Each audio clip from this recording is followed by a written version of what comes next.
I recently asked a question on social media and I got some very interesting answers that were clearly segmented by the people in my community who I know are former military and those who don't have that military background.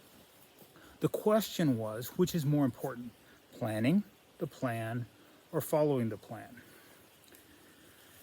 From my civilian background business community, I got a very distinct portion of the responses that said some version of either there's no point in having a plan because conditions will constantly change, or yes, there's going to be a plan, but you know that your conditions are going to constantly change. And then I got this very interesting set of conversations. From my military background community, I got a set of responses that said, the plan is the basis I use to improvise, adapt, and overcome. I'm going to have a plan, and I know that I'm not going to follow it. Those of us who spent most of our careers in headquarters, in staffs, had this conversation about, well, the plan that we write is nothing. The plan is a snapshot in time of a way to accomplish a goal, but the commander's intent, the objective portion of that order, that plan, is what the people who are executing the plan are going to try to accomplish regardless of what obstacles they encounter along the way.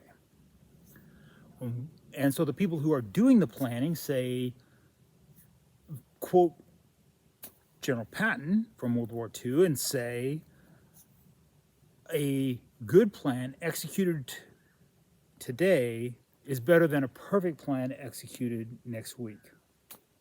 Those of us who spent most of our careers in the planning cycles, in the planning systems, quote Eisenhower, and we say, the plan is nothing, planning is everything.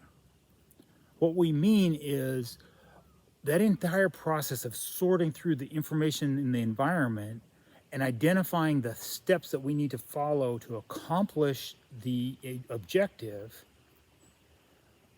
is codified in a snapshot in time in a thing we call a plan. But the most important part of the plan isn't this is the steps to accomplish the plan. The most important part of the plan is this is a shared vision of distillation of all of this analysis we've done and the resources that we've allocated to the identified potential problems within the plan. So that when that person encounters the problem, they don't have to willy-nilly make up something in response to that obstacle. Instead, they have a set of resources that have already been allocated, and they know where they're trying to get to. If you encounter a problem and you have to bypass that problem or defeat it in some way, if you don't know where you're trying to get, option A and option B might be equally valid. In the real world, if you're trying to get somewhere specific, option A is going to get you to there, and option B is going to take you, and you're going to end up somewhere, but it's not where your objective was. So that's the point of planning, is to identify where those issues are, resource the decision, knowing that you're not going to actually just follow that decision as written out word for word in some document. From my civilian counterpart community, I got this really interesting response of, well, before we talk about planning, I think they interpret planning as writing a plan. Maybe that's the difference. I got this very conceptual discussion about vision casting and leadership and organizational dynamics, and all those are very important things. I would argue that the organizational culture is crucial to the planning process, because if you have a organizational dynamic or organizational culture that is very rigid, then you have to write a plan that is lockstep. If you have an organizational culture that is incredibly fluid, then you can't write a plan that's detailed because they're going to just ignore it anyway.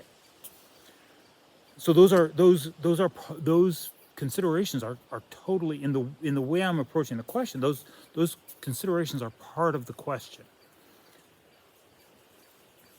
So when I say that I help small business owners and marketing and nonprofit directors make better marketing plans, what I'm saying is I'm helping them do the thinking about their environment and identifying the levers that they can pull to make changes in that environment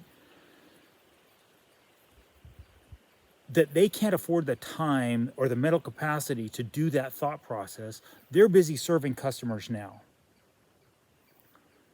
And I can give them a snapshot in time that says, these are the things that you can do. And you could do this and you could do that and you could do the other thing and it wouldn't have a significant effect. But if you do these 2 or 3 things, you do them slightly differently, you can have the change in your environment that you're looking for. I'm Keith.